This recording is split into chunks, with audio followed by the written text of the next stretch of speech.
the expert in the room. We have two experts today. I think we are very lucky. Maybe you can tell us, when we talk about self-awareness, it is such a, what I call it, ambiguous. It's a big word, self-awareness. What exactly are you talking about? Does it mean knowing my rights? Does it mean being kichwangumu? What exactly are we talking about? Because it means, self-awareness means different things to different people. Yes, Jackie, you can go first, and then Pam can come in. Yeah. You see, now we have a lot of information out there. Sometimes we say, when you know too much of something is poisonous. Actually, we don't sometimes say that it's something that is there. Yeah. Too much of something is poisonous. Yeah. Being self-aware doesn't mean you're kichwangumu. It doesn't mean that you know it all. It just means understanding yourself, who you are as a person, what makes you tick, how to regulate your emotions, how to identify yourself in the middle of other people, how to introduce yourself in front of people without identifying yourself with the roles and the titles that you go. Because most people will introduce themselves as, I am a mother, yes, I am a wife. But who are you without all these titles? Who are you if we take away your Nothing. status? No. Most of us, so being self-aware means, if we take away the status that you have accomplished, the role that you play, your life partner, then as a person, can you identify yourself as an entity without all these things? Okay. That is what it means to be self-aware. Understanding your emotions, understanding that all your emotions are valid, and you don't have to run away from such and such. The negative ones and the positive ones. Just knowing how to put together all of them and embrace them, because our emotions just are. Ziliekwa na Mungu hapo for a reason. Jackie has said something, Pam, that being self-aware is removing every other thing that you possibly know about yourself. Remove away the mothering, remove away the fact that you're somebody's partner, remove away everything that surrounds you, and try to identify yourself based on what is left. Is there anything left for the African woman after you've removed everything? Is there anything left, Pam? Yes. Tell me.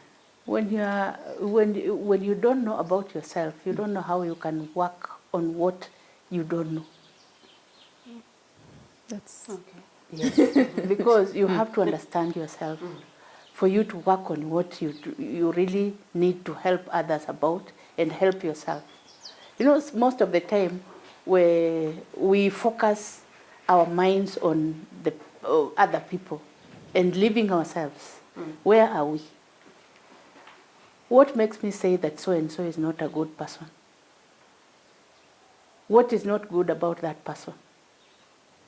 Until I understand what bad is, or how I also would want, how people also take me to be, I'm not able to really go on with good life. I'll find some obstacles, because that is where anger comes from. What is that producing that anger? What makes me angry? And how do I work on that anger? And you can only work on that anger when you understand it and where it is coming from. Yeah, that was great. Yes. I think you did. Let me just ask her. Yeah. You did the self-awareness course. Yes, I did. Have you ever done the self-awareness course? No, I did codependency. Oh, yeah, that's a story for another day. Okay. Yes. So, but with self-awareness, you get to define yourself and strip yourself of all these roles. And I remember when I went into that class, I went to the Kifua there because I'm a specialist. So what are you telling me? What are you telling me? Yeah. And then I realized, oh my God, without all these things, I feel so empty, because I have shaped my identity around other people. And I remember most people I did the course with said the same thing. We have shaped our identity, we have introspected, we have taken in what other people expect us to be. But what are my expectations of myself? What does Njeri want for herself? Who is Njeri without what her mother thinks, without what her life partner thinks, without what society thinks, without what her siblings think? And that was an eye-opener for me. Because now I realized all these things, ni vanity too. Yes. There's an entity within me that I need to build. And that is what we need to let people know. Don't define yourself by what other people expect you to be. Be courageous enough to just, for lack of a better word, strip naked and start from scratch and understand, okay, So if my parents did not expect this of me, if my teachers had not said this about me, what kind of personality would I have? What kind of person would I have? What would I be? My emotions, am I in touch with my emotions, or I want to be polite and people pleasant all the time because, I mean, that is what people want. Yeah. But sometimes I want to be angry and I want to express it. If I'm not happy, why would I pretend to be happy? If I'm not pleased with something, why can I not embrace that and express it in a socially acceptable way?